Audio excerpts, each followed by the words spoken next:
Committee खड़े होकर जिज्ञासा रखेंगे। डॉक्टर प्रमोद जी महाराज जी के चरणों में नमोस्तु नमोस्तु नमोस्तु।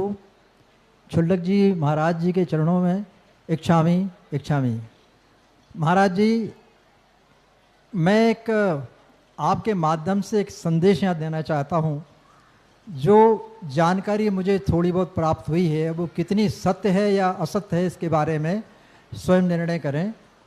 आजकल महाराज श्री ये देखा जा रहा है कि कैंसर जैसी बीमारियां बहुत हो रही हैं और हम लोग जैन समाज के लोग जबकि शुद्धता का इतना ख्याल रखते हैं, गेहूं तक कोई भी चीज़ धोकर उनको इस्तेमाल करते हैं, सब्जी भी धोकर इस्तेमाल करते हैं, इसके बाद भी क्या कारण है कि कैंसर जैसी चीज़ों से हम लोग ग्रसित होते हैं। तो महाराज जी, मैंने एक एग्रीकल्चर के साइंटिस्ट भोपाल में उनसे चर्चा की तो उनका ये कहना है कि जो पेस्टिसाइड जो गेहूं में डलता है और उसको हम धोकर खाते हैं, तो यदि उसको गर्म पानी में 10 मिनट के लिए छोड़ दें और फिर उसका इस्तेमाल करें तो पेस्टिसाइड उसमें घुल जाएगा और आपको नुकसान नहीं देगा। दूसरा ये है महाराज श्री कि जो सब्जियां हम खाते हैं तो उनको क्या होता, धोते तो हैं परंतु उनको यदि हम रनिंग वाटर में धोएं तो क्योंकि जो उसके ऊपर भी जो केमिकल होता है वो उसकी स्किन में ही रहता है, अंदर एब्जॉर्ब नहीं होता, ऐसा उन्होंने बताया। तो यदि उसको रनिंग वाटर में धोएं तो वो केमिकल उसके साथ चला जाता है। हम लोग क्या करते हैं, भगोनी में धो लेते हैं तो केमिकल उसका उसी में रह जाता है। तो महाराज ये 2 मुझे संदेश मिले थे जिनका मुझे जानकारी थोड़ी बहुत प्राप्त हुई, तो मैं चाहता हूं कि महाराज जी आप इस पर मार्गदर्शन देने की कृपा करें। डॉक्टर साहब, ये बात जो आपने कही ये तो फिर भी लोग करने लगे हैं, कर रहे हैं, लेकिन अंदर जो तुमने इंजेक्शन से डलवा दिया है उसका क्या होगा?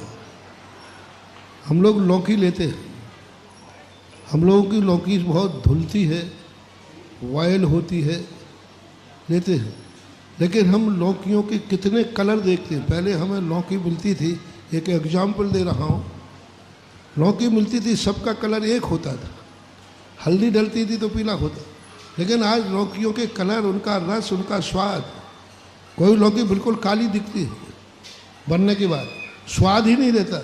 इससे सिद्ध है कि उसके अंदर कोई ऐसा केमिकल डाल दिया गया है जो निकाले से भी नहीं निकलेगा।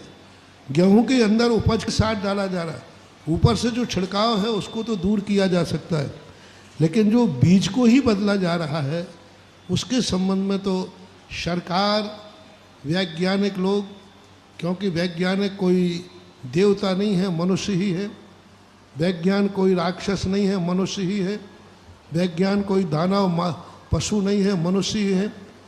जब तक इस पर विज्ञान, ये जो आज आपके विज्ञान ने खोजा है, ये हमारे शास्त्रों के लिखने वाले जो अदृश्य ज्ञानी थे, महावीर भी जानते थे, वो जानते थे कि कैसे ये केमिकल बनते हैं, वो सब जानते थे, लेकिन उन्होंने नहीं बताया, क्योंकि तुम्हारा विज्ञान मानववादी है और हमारे महावीर मानवतावादी थे।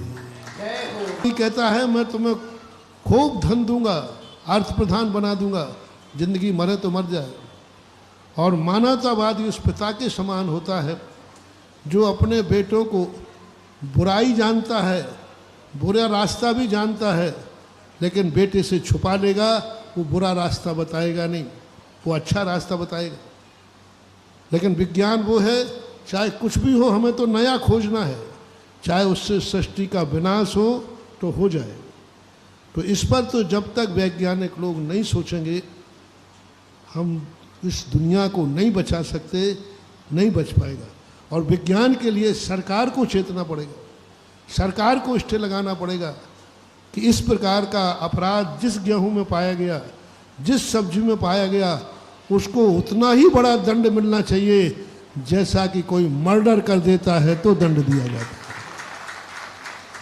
यदि विज्ञान ये कदम उठा ले कि इस प्रकार के केमिकल जो 102 धारा लगाई जाएगी जो मर्डर पर लगाई जाती है, क्योंकि उससे भी मारा ही जा रहा है, ऐसे सख्त कदम जब उठाए जाएंगे तो शायद कुछ सुधार किया जा सकता है, और संभावना है कि आज नहीं कल ये कदम उठाना पड़ेगा, लेकिन जब तक बहुत लेट हो गए होंगे। डॉक्टर